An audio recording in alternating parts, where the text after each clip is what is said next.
Audit internal adalah proses penting untuk memastikan keuangan perusahaan dikelola dengan baik. Lalu, bagaimana seorang akuntan harus berperilaku dalam mengaudit internal?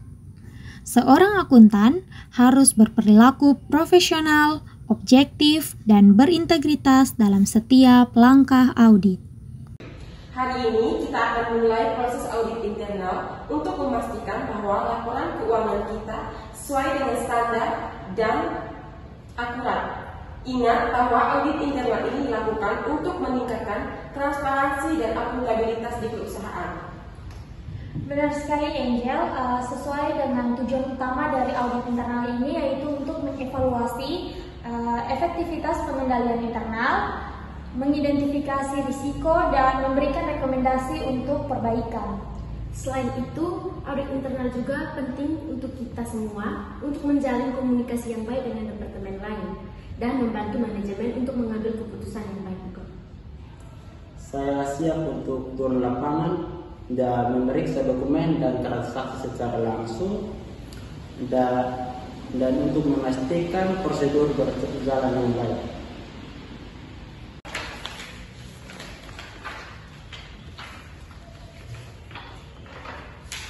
Setelah memeriksa setiap dokumen dan transaksi-transaksi yang ada, saya menemukan beberapa transaksi yang tampaknya tidak sesuai dengan catatan di bank. Sepertinya kita perlu mengeceknya lebih lanjut. Kalau begitu, sebelumnya mari kita buatkan daftar transaksi tersebut dan hubungi pihak bagian keuangan untuk klarifikasi. Saya akan konfirmasi dengan departemen terkait untuk mendapatkan dokumen yang asli dan mengecek apakah ada yang terlewatkan. Setelah menganalisis data, kita menemukan ada beberapa ketidaksesuaian. Untuk itu kita harus diskusikan kira-kira langkah apa yang harus kita ambil selanjutnya. Menurut saya, kita harus menyusun laporan temuan ini dengan lebih jelas lagi dan memberikan rekomendasi perbaikan. Setelah itu kita juga harus mencantumkan bukti pendukung agar manajemen bisa mengetahui situasi yang terjadi saat ini. Dari hasil audit ini, kita menemukan beberapa area yang perlu diperbaiki, tetapi juga ada banyak hal positif yang patut diapresiasi.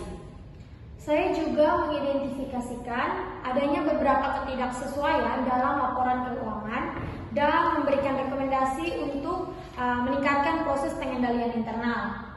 Untuk itu, rekomendasi yang diperlukan dapat berupa pelatihan terhadap karyawan mengenai kebijakan dan prosedur pengendalian internal agar dapat meningkatkan kesadaran kepatuhan, serta menciptakan komunikasi yang baik antara manajemen dan karyawan untuk memastikan semua pihak memahami kebijakan dan prosedur yang berlaku.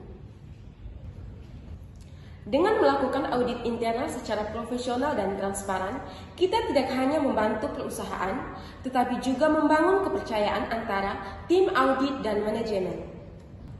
Ini juga merupakan kesempatan bagi kita untuk menunjukkan bahwa seorang akuntan tidak hanya menghitung angka, tetapi juga berperan penting dalam pengambilan keputusan yang lebih baik.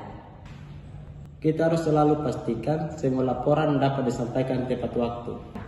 Dan jangan lupa, setiap langkah yang kita ambil, kita harus mencerminkan integritas dan komitmen kita terhadap etika profesional. Kesimpulannya, perilaku seorang akuntan dalam mengaudit internal harus mencerminkan integritas, komunikasi yang efektif, dan komitmen terhadap profesionalisme. Dengan cara ini, auditor tidak hanya berfungsi sebagai pengawas, tetapi juga sebagai mitra strategis dalam mencapai tujuan perusahaan. Melalui kolaborasi tim yang baik, hasil audit dapat memberikan nilai tambah bagi seluruh organisasi.